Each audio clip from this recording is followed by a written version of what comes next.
Og det betyder, at vi kommer lige til at dykke lidt ned, og så kommer nogle forskellige værktøjer, og hvis I har nogle spørgsmål eller noget andet undervejs, så skriver I det bare i chatten, som Eva sagde, og så tager vi dem, som de nu kommer, så vi er sikre på, at vi får dem med.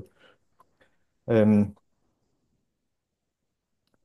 Man kan jo starte sådan lige helt overordnet, så ligger Kære Kompetence ude i Hellerup, og det er her, vi har kurser og efteruddannelser, og det er også her, vi har den uddannelse, som hedder Bluen. Den ligger under akademiuddannelser, og uden at jeg skal dykke meget langt ned i alle de her uddannelser, der nu er herude, så er det på det her akademiniveau, vi kommer til at arbejde på. Og som sagt, så ligger Bluen her på Rigs lederuddannelse, og der starter man op med et fag, der hedder ledelse i praksis, som jo handler rigtig meget omkring, hvordan man selv leder og hvordan man leder andre. Så har vi projektledelse, det er det fag, vi kommer til at dykke ned i, sådan lige kort i dag. Så arbejder vi med organisation og arbejdspsykologien, sådan hvordan sætter vi en organisation op, og hvordan arbejder vi med folk inde i det, vi kalder en organisation. Og så sidst men ikke mindst, så er det strategiske lederskab, som jo handler om at skabe strategier og følge dem på virksomhedsniveau. Så det er sådan ligesom de fire elementer, der ligger i den uddannelse, vi kalder for Bluen, altså byggeriets lederuddannelse. Men hvis vi skal kaste os lidt ud i projektledelse, så er der jo mange af jer, som er med, som jo kender projektledelse, arbejder måske allerede i den del, som har med byggeriet at gøre, og det er også der, at det her fokus, det ligger. Projektledelse er jo så meget bredt term, vi bruger om nærmest det meste, når vi skal i gang med at lave et eller andet, som skal føre til noget, så kalder vi det et projekt. Men der er alligevel nogle ting, sådan nogle termer, vi kommer ind til ligesom at definere det, hvornår er et projekt i virkeligheden et projekt. Og når vi kigger ind i det, så er det ret vigtigt, at vi kan gøre et projekt til noget unikt. Det vil sige, det har ikke noget med vores sådan, daglige arbejde at gøre. Det er nok, fordi mange af jer sidder i byggeriet, så sidder I ude på byggepladser, men det er stadigvæk et projekt, og vi kalder det som sådan. Og det, der også er vigtigt, når vi snakker om projekter, det er, at der skal være en start, og så skal der være en udførelsesfase, og ikke mindst, så skal der være en afslutning. Og lige præcis afslutningen kan på mange typer af projekter være sådan noget, der aldrig sådan helt kommer i mål. Så det er også noget af det, vi kigger ind i. Så kigger vi lidt på perspektiverne i det her med at tage projektledelse, fordi vi kigger ind i den del, som hedder ligesom at være i landkortet, og det betyder jo, når man sådan projektleder driver projekter, har ansvaret, fordi det er jo det, man er ansat til, så kigger man ind i og over i virkeligheden hele projektet og sørger for, at det kommer i mål, at alle gør det, de skal gøre, at det produkt eller den ting, man skal have udført, rent faktisk kommer til at ske. Og det vil sige, at man skal sørge for at holde sig sådan oven vande og kigge ned i det. Så kender vi så også det, der hedder landskabet, og det betyder jo, at man bevæger sig ned. Man dykker simpelthen ned i selve projektet, og det er her, man kigger på værktøjerne, og man bliver en del af det som projektleder. Og I kan jo nok selv måske genkende det fra jeres egen hverdag, at hvis man holder sig for højt oppe for længe, så kan man virkelig godt miste nogle forhindringer og nogle detaljer, som kan fange en på et tidspunkt. Omvendt, hvis man har tendens til at dykke for langt ned i projekterne, så ser man typisk ikke udfordringerne før, at man står lige foran dem, og så skal der virkelig noget arbejde til for at komme udenom. Så vi kigger ind i, hvordan man som projektleder kan lede sig selv til at virkelig holde sig oven vande og kigge ned i projektet, og nogle gange dykke ned, hvis der er behov for det, og der er behov for hjælp ved projektdeltagerne. Så det håber jeg, det giver mening. Så kan vi jo sige, at der er jo mange forskellige projekttyper, og nogle er anderledes end andre. Hvis vi tager yderskalaen, så er de politiske projekter er jo typisk nogle, som det er meget svært at definere, hvad er det, vi skal nå, hvordan skal vi nå det, og det findes ikke nødvendigvis. Og så går vi ned til den del, der hedder bygge- og anlægsprojekter, som jo er meget kendt. Vi ved, hvor vi skal hen, vi ved, hvordan det skal se ud. Og for lige sådan at sætte en pind, der er ikke noget, der er nemmere end andet. Det er forskelligt, og det kræver forskellig styring. Men her på den her uddannelse, så kommer vi til at berøre de forskellige, fordi det er godt, at man har kendskab til det, og i virkeligheden også, at man har nogle bredt og nogle værktøjer til at kunne håndtere det. Men vi dykker primært ned i anlægsprojekterne, fordi her handler det rigtig, rigtig meget om tempo og tid. Altså. Så, så har vi jo sådan en central model. Nogle kender den måske, nogle er måske første gang. Det er projekttrekanten. Den kært barn har mange navne, men for os i byggeriet, så handler den i virkeligheden omkring det her med at have økonomi, kvalitet og tid. Og det er de tre hovedemner, vi skal køre efter. Fordi ret ofte, så er vi bundet af en økonomi. De fleste af dem, som sidder med byggeri, er bundet af en meget fast økonomi. Der er selvfølgelig altid nogle tillægsarbejder, men det er man jo helst fri for. Så er der noget kvalitet. Der er noget kvalitetssikring. Der er en vis kvalitet, man skal overholde. Der er jo standarder på stort det meste. Og så er der tiden, ikke mindst. Det er jo ikke sådan, at man bare kan bygge til man synes, man selv er færdig. Det er jo ofte er det måske den anden vej, at der er rigtig, rigtig mange projekter, som gerne vil være hurtigere færdige, end det, som der måske lige er muligt. Og som projektleder i byggeriet, så er det vigtigt, at man kan balancere imellem de her tre ting. Fordi ellers så kan man virkelig komme ud i nogle udfordringer. Og det betyder jo også, at hvis man gerne vil have, at noget skal være hurtigere færdigt, jamen så kan man jo slække lidt på kvaliteten, eller man kan betale nogle flere penge for det. Det kan også gerne være, at man gerne vil have højere kvalitet. Jamen, så koster det typisk noget mere tid, og nogle gange også nogle flere penge. Så når man sidder med det her værktøj, projektledertrækanten, så handler det rigtig, rigtig meget om, at man kan balancere det her og finde ud af, hvad for nogle værktøjer skal jeg så ellers putte ind i den styring, jeg har på projekterne, så jeg hele tiden som projektleder er ovenpå. Ved, hvor vi er henne af, ved, hvordan vi kommer i mål. Så det er en af dem, vi arbejder rigtig meget omkring. Så i det her modul her, så kigger vi ind i projektledelse som opdelt i 4 faser. Og det vil sige, at vi bider det jo hele lidt ned og nedbryder det, og så kigger vi ind i, hvor giver det bedst mening. Og noget af det giver måske ikke nær så meget mening, når man sidder med projekter, og andet det giver meget mere mening. Øhm, Hvis vi tager etteren, som er idé og målsætning, så tror jeg, at de fleste har prøvet, at de har fået en målsætning for projektet. I ved, at der skal stå et hus, der skal laves et anlæg, hvad ved jeg. Så på den her måde, så risikerer man jo ret hurtigt, når man nu tænker, jeg ved godt, hvad det er, vi skal lave. Så kan man komme lidt ud af vejen, uden at man egentlig opdager, at man faktisk er startet forkert. Så når vi snakker om idéudvikling, vi kommer til at berøre det kort, men mange af jer sidder nok ikke med idéudvikling som sådan, altså designet af, hvad det hedder, af bygninger eller anlægsprojekter, eller hvad det må være. Men alligevel så handler det om, at når man som projektleder får et projekt, at man har et mål. Og det kan man bryde ned. Og der bruger vi et simpelt værktøj som målhierarki, altså nedbrydning, hvor man jo bare går ind og siger, hvordan gør vi så det? Hvordan gør vi så det? Og hvordan gør vi så det? Og hvorfor giver det så mening? Jo længere ned vi kommer, jo mere konkret og præcise bliver vi på den leverance eller den aktivitet, der skal ske. Og det betyder også, at vi i virkeligheden kan styre meget mere effektivt, at det sker. Der er et say, som ligesom er, at hvis man kan filme det, så findes det. Og det betyder, at det er ikke nok, at man kan tænke, at det skal være god kvalitet. Man skal se, at det er god kvalitet. Og hvordan ser det så ud? Og hvis man skal kvalificere, at man har nedbrudt sine mål sådan rimelig fornuftigt, så kan man gå den anden vej og så sige, jamen hvorfor har vi den her aktivitet? Jamen det har vi, fordi vi skal lave den her leverance. Hvorfor gør vi det, og hvorfor gør vi det? Og så skulle der gerne være en sammenhæng. Som I jo nok kan se, så skulle man jo gerne ramme samme sted på vej ned og op. Og hvis ikke man gør det, så må man lige ind og kigge på det en gang til og sige, hov, hvor var det, den smuttede hen af.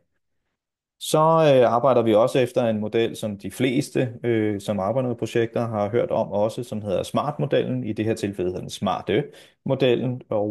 Og det handler også om, at man kvalificerer sit projekt. Altså det skal være specifikt, det man har gang i. Hvad er det, vi skal nå? Hvornår skal vi nå det? Hvordan skal vi nå det? Så skal det være målbart. Det vil sige, hvordan ved vi også, at vi har gjort det, vi synes, vi skulle gøre? For ellers så kan man også godt komme til at sjoske og sjaske lidt derudad. Og så skal der være attraktivt for specielt, hvad det hedder, projektdeltagerne. Altså, de skal have en idé med, at det her, det giver noget. Vi vil gerne være en del af det her. Vi vil gerne arbejde med det. Vi vil gerne komme i mål med det. Og så skal det være realistisk. Og det er jo måske der, man kan blive optimistisk, når vi snakker omkring byggeriet. Fordi det er sjældent realistisk. Og alligevel så får vi ting løst, og vi får gjort ting på en måde, så der rent faktisk er et projekt, når vi er færdige. Og tidsbestemt. Den giver jo sig selv. Den arbejder man meget ind i, og det betyder, ja, vi starter her, og vi slutter her, og der er den her tid til det. Og hvis der skal ændringer til, så skal vi dokumentere det, og vi skal finde ud af, hvordan vi gør det, og hvor meget vi vil give. Og hvornår det er retfærdigt og okay, at man får en tidsforskydning, og hvornår skal vi måske sætte nogle andre initiativer i værk, hvis ikke vi er i stand til at kunne rykke tiden.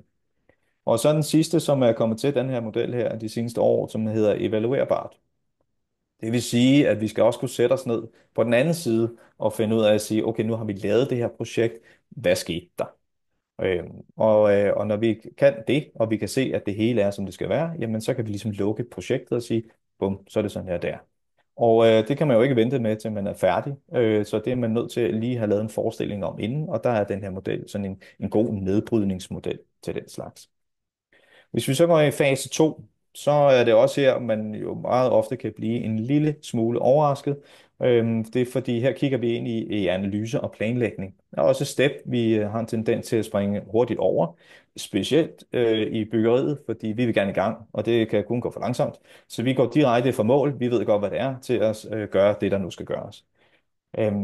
Der bruger vi lidt tid her på at kigge ind i at analysere projektet, hvilke udfordringer kan der være, hvilke muligheder er der i det, og ikke mindst en interessant analyse.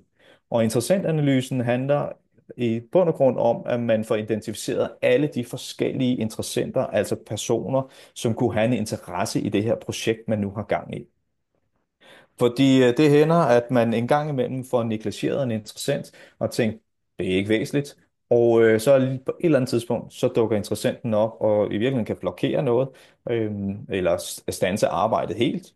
Men der er også nogle gange, hvor en interessent jo i virkeligheden er en stærk ressource for en i. Har man nogen siddende på forskellige positioner internt eller eksternt, som i virkeligheden kan hjælpe ens projekt hurtigere og bedre igennem, jamen så er det jo godt at have fået identificeret dem, så man kan trække på dem. Og vi kigger ind i den del, der hedder omverden, det vil sige alt det, der sker udenfor, naboer, myndigheder og sådan nogle ting. Så kigger vi i organisationen, i den virksomhed, vi er i. Er der nogen, der kan hjælpe os her? Er der nogen, der er stærke inden for nogle forskellige felter i projektet, vi har behov for?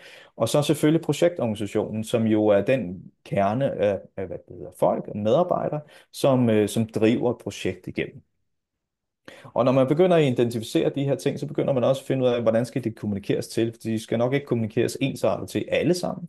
Og så begynder man at få lavet en kommunikationsplan, hvor ofte skal naboerne vide, at vi larmer, eller det ryster, eller man spærrer trafik, eller hvad det må være.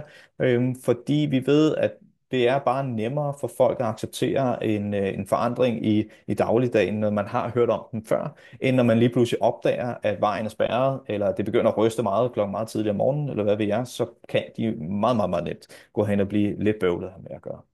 Så det er den ene del af det. Så kommer vi selvfølgelig også ind på sådan en helt klassisk, som er en risikovurdering. Og det er jo i virkeligheden handler det om, at man sætter sig ned og siger, hvad for nogle risici kan vi have i vores projekt, som vi skal være særlig opmærksomme på.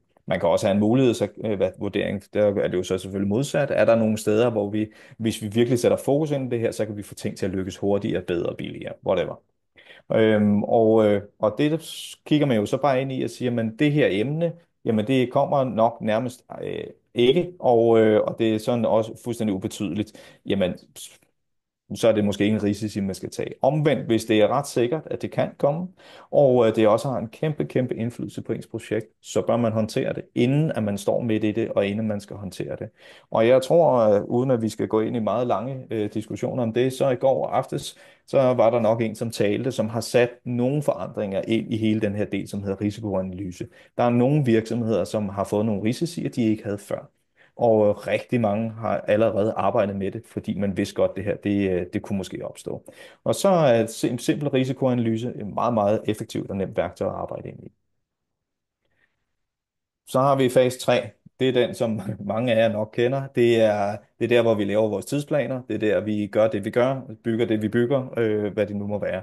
Vi starter her, og vi slutter her, og alle har forskellige aktiviteter, og det er dem, vi styrer efter. Vi kigger selvfølgelig stadig ind i det, fordi nogle er mere rutinerede end andre. Og i forhold til det her med at lave en tidsplan, et Gantt-diagram, i forhold til, hvor lang tid tager ting. Og så får man jo det sat, og så får man jo afleveret det på byggemøder og andre mødetyper, der nu må være, hvor man jo styrer projekter, ret typisk, kan man sige, inden for byggeriet. Og i virkeligheden så her, der har man jo også noget, der hedder en trepunktsestimering. Fordi de fleste, de kan godt sidde og gætte og sige, det tager cirka så lang tid her. Og hvis man er et lyssind og meget optimistisk, så kan ting jo lige pludselig gøres på 3 dage. Hvis man er lidt mørkere og lidt mere sortseer, så tager samme arbejde måske 7 dage. Og realisten vil nok sige, jamen jeg forstår nok, at det nok tager cirka 5 dage. Men men der ligger faktisk en trepunktsestimeringsberegning, som gør, at man med rimelig god sandsynlighed kan komme ind og ramme den rigtige tid, og derved også få lavet et slæk, fordi en tidsplan, som er sat for stram, skal man nærmest hele tiden arbejde med, fordi der sker noget hele tiden, som gør, at det forsinkes alt det, man var gang i. Og så måske også noget som en rollefordeling. Hvem har egentlig ansvar for hvad? Og altså, hvem har ansvaret, og hvad har man ansvar for? Få det gjort, få det vurderet. Hvem gør hvad, hvorhen og hvorfor? Fordi en ting er, at man dobbeltarbejder, det kan man måske godt leve med. Men når ting falder mellem to stole, så giver det ofte noget bøvl og ballade. Og i virkeligheden så er det jo også sådan, at når det giver bøvl og ballade, så skal man jo også til at pege fingre og sætte et ansvar. Meget nemmere at have styr på det, tale det igennem, tage det op på jævnlige møder, er vi, hvor vi skal være, hvordan ser det ud. Så det kigger vi ind i, hvordan kan man lave nogle simple nøgler og fordelinger på de ting. Så har vi jo fase 4, og det var her, vi havde evaluering af læring, og der må vi måske også sige, jeg tror i virkeligheden nok, at flere virksomheder er blevet bedre til at tage det her til sig. Jeg synes, jeg møder flere på de her uddannelser, som fortæller, at vi har faktisk en plan i forhold til det her med at evaluere og samle læring op.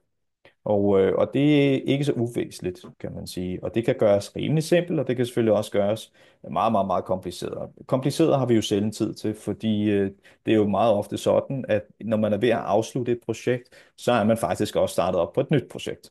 Og så er det jo det, der fanger ens interesse, og det er det, man skal køre færdig eller køre videre på.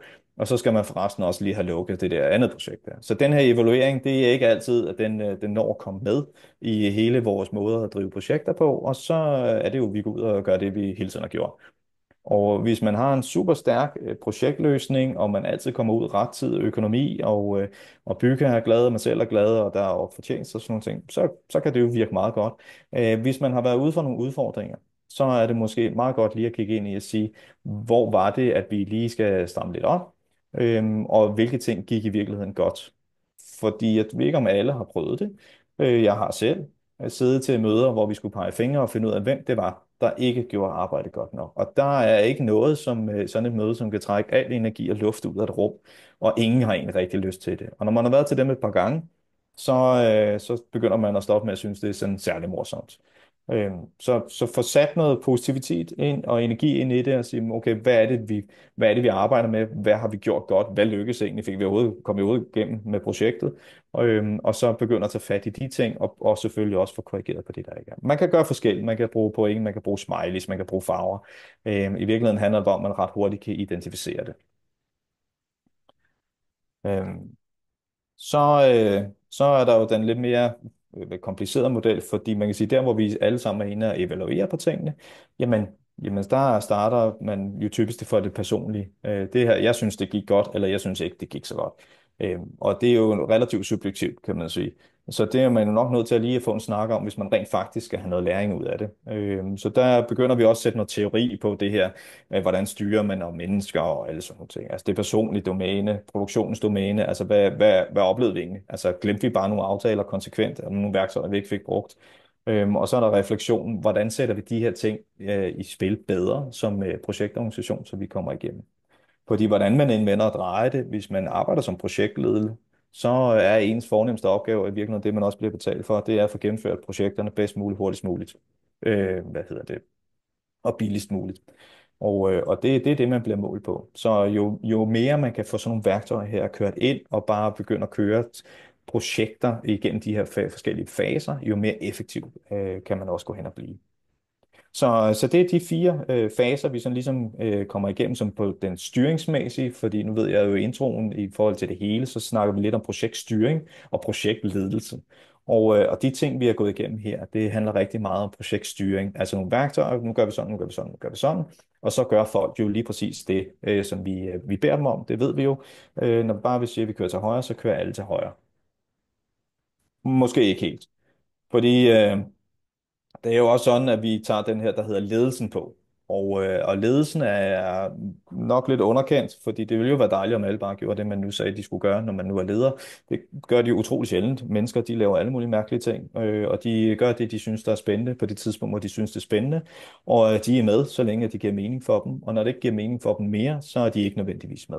Så man har også som projektleder en relativt stor ledelsesarbejde i at skabe motivation ved projektdeltagerne, ved dem som leverandørerne og alle i forhold til at få skabt de her ting her. Og Tokmann, som jo har lavet en model omkring det her, taler meget mere ind i det her med forming. Det der, hvor vi danner gruppen, nu skal vi til at arbejde sammen. Det er ofte der, vi alle sammen bare synes, fedt mand, det bliver skide godt det her. Og alle er i godt humør, og alle er glade. Vi taler oftest meget generelt omkring ting. Godt samarbejde. Jeg har ikke mødt nogen endnu, som ikke synes, at man gad godt samarbejde, men jeg har mødt adskillige, hvor man kommer ind i projekter og finder ud af, at godt samarbejde, det betyder noget forskelligt. Og det vil sige, så ryger man i storming. Det er der, man begynder, hey, synes du det? Fordi jeg synes noget andet, jeg har en anden holdning. Så kommer man gennem den fase til norming, hvor nu balancerer det. Nu har alle ligesom fundet rollerne, vi begynder at køre derudad. Så kan man jo forhåbentlig komme op i performing, altså det siger modellen i hvert fald, og det er der, hvor vi virkelig bare får leveret. Ikke så mange gnidninger, ikke så meget friktion, bare fuld drøm fremad. Og så er journeying, det er i virkeligheden der, hvor det hele det kører, og nu skal vi til at afvikle projektet igen, og ved at gøre klar til en ny projektgruppe eller et nyt felt i projektet. Og det er jo ikke sådan, at det bare kører sådan synkront deroppe af, at så starter man det på det ene eller andet eller tredje.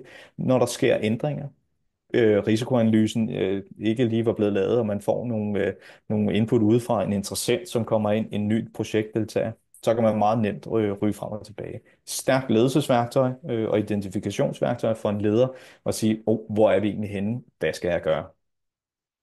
Og så nemlig projektledelsen og projektstyring. Det går bare hånd i hånd, hvordan man end vender og drejer det. Vi kan godt styre alt, men vi risikerer, at vi taber folk undervejs, og så gider de altså ikke rigtig være med. Og det betyder også, at det er op til en selv, hvordan samarbejdsformen skal være, og hvilke metoder, hvilke værktøjer man putter ind i det hele. Og man kan jo køre en lose-lose-model, altså som hvis ikke jeg kan vinde, så skal du heller ikke vinde modellen. Man kan køre en lose-win, som i, prøv at, jeg giver mig, du får den, jeg tager, det er okay. Man kan køre en win-lose, som jo typisk er, jeg vinder, og du taber, og det må du så om, du skulle have været bedre. Og så om ikke andet, så sidst men ikke mindst, så er den her model, der hedder win-win, hvor det i virkeligheden, hvis jeg kan få noget ud af det, du kan få noget ud af det, så kan vi også godt se, også bevisligt, at så producerer projekterne bare bedre og bedre kvalitet, typisk også hurtigere. Så hvordan man finder ind til et win-win, det handler jo ikke så meget om, at man som leder bare sidder og gætter sig frem. Man er nødt til at være i dialog med mennesker og spørge dem. Så det arbejder vi ind i, og vi arbejder for forskellige værktøjer. Hvordan kan vi motivere mennesker? Så jeg vil sige, overall, så kommer vi rigtig dybt og rigtig bredt. Man skal huske, at det her, det er en praksisnær uddannelse. Og det betyder, at det er rigtig, rigtig vigtigt, at man kan komme ud og ligesom sætte de her ting i spil med det samme. Så man ikke behøver at skulle være meget teoretisk, men ikke rigtig vide, hvordan man kommer i gang. Så her der handler det om, at man får taget værktøjerne, man kommer ud og sætter gang i det, og gør brug af det, og så vil man også se ting begynde at bevæge sig. Og så kræver det selvfølgelig øvelse og øvelse og øvelse, og huske at gøre det. Ja, så har man lige pludselig, Bloom som under huden i forhold til at kunne have lidt mere styring og lidt mere forståelse på den her ledelsesdel, projektledelsesdel, organisation. Så jeg tror nærmest, at jeg har ramt min tid her. Eva, er der kommet nogle spørgsmål? Fordi jeg når ikke at læse og tale Nej, samtidig. det er bare fint. Lad os se. Jeg kigger lige over i chatten, og så kan jeg jo lige opfordre jer andre derude også til at, der måske ikke har stillet spørgsmål endnu, at det kan I gøre i chatten. Der er kommet et spørgsmål her, fordi det her projektledelse er jo et fag på BLU, som står for Byggeriets Videreuddannelse, og det er jo et af 4 fag. Og der er en, der spørger her, er det bestemt forud, hvilket af de 4 fag, man skal tage først? Fordi det er jo ledelse i praksis, der står som nummer 1 på hjemmesiden i hvert fald, og så nummer 2 er projektledelse, og nummer 3 organisation og arbejdspsykologi, og nummer 4 det strategiske lederskab. Ja. Eller kan man selv vælge? Jeg tror, at vores anbefaling er, at man tager det i den rækkefølge, vi har skrevet det. Fordi det her med at have personlig ledelse inden som en del af det, inden man begynder at udvikle på andre mennesker, det er ret stærkt punkt at stå på. Og så holder vi jo typisk et internat, hvor vi ryster holdene sammen. Fordi man er alligevel sammen i godt 2 år Ja, hen over sådan en periode her. Fordi ja, det kører jo vinter og forår. Så jeps. ja. Og det er noget med, altså man tilmelder sig hele uddannelsen, men betaler løbende for de enkelte fag. Ja. Ja, og det første fag, det starter så med at være ledelse i praksis, og det starter 28. oktober. Mhm. Men så kommer projektledelse så efter det, og det er den 13. januar næste år, at det starter. Ja. Yep. Og man har valgt at lægge det her i vinterperioden. Fra en tid, hvor der var nok mindre travlt om vinteren. Det Ja, er ikke sikkert, det er oplevelsen i dag, men det plejer at passe godt. ja, Mm. super. Jeg tror ikke, der er flere spørgsmål endnu, men jeg tænkte på, i forhold til det her med projektledelsesansvar, hvis nu man ikke har projektledelsesansvar eller erfaring endnu, men man ved, det kommer, er det okay forudsætning i forhold til at kunne følge med og deltage?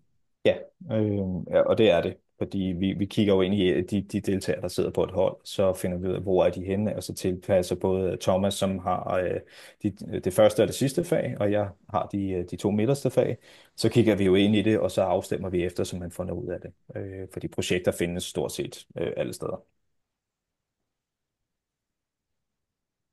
Jeg ser lige her. Hvor store er jeres hold, bliver der spurgt i chatten. Typisk for byggeriet, så ligger vi mellem 8 og 14, meget blandet. Ja, så der plejer at være ganske fint til tilslutning til. Ja. Og vi starter jo op en gang om året i oktober, så det er en rigtig god idé, hvis man gerne vil det her, og så gå ind og læse lidt mere om det. Meget gerne kontakte os, hvis der er nogle spørgsmål.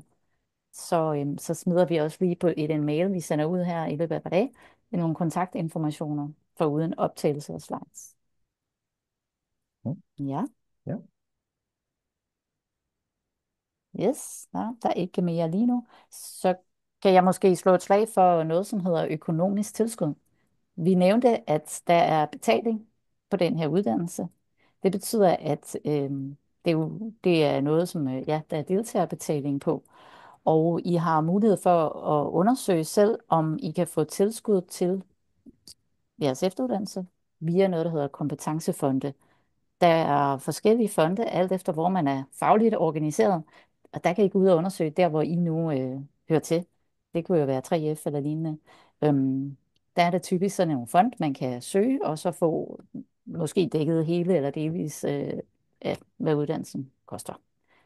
Det kan I læse lidt tip til på vores hjemmeside, så der vil jeg også lige se og sætte et link, både i den mailform, men også lige nu og her i chatten. Der er også en fond, der hedder Kompetencefonden, som også er meget interessant at se nærmere på. Ja, der bliver skrevet jamen, tak for link. Ja, selv tak. Godt, ja, og det er jo vores lokale og vores lokation ude i Hellerup, hvor der i øvrigt er gode muligheder for parkering gratis på de omkringliggende veje, og det er også rigtig tæt på S-tog og busser. mm, Yes. Godt, jamen jeg tænker, det var det. Nu er klokken nemlig 16:30, og vi er nået til vejs ende. Har du ja. mere lige på falderebet at tilføje, Jakob? Nej, inden for projektledelse. Bare det tid, så må Sådan. folk vurdere kvalitet. Tak. Det er i Tak, orden. Jakob. Tak for Selv alle tak. sammen, der er lukket ind og så med. Og husk, I er velkommen til at ringe eller skrive til os. Og i øvrigt dele det her webinar med jeres kollegaer. Tak for i dag. Tak for det.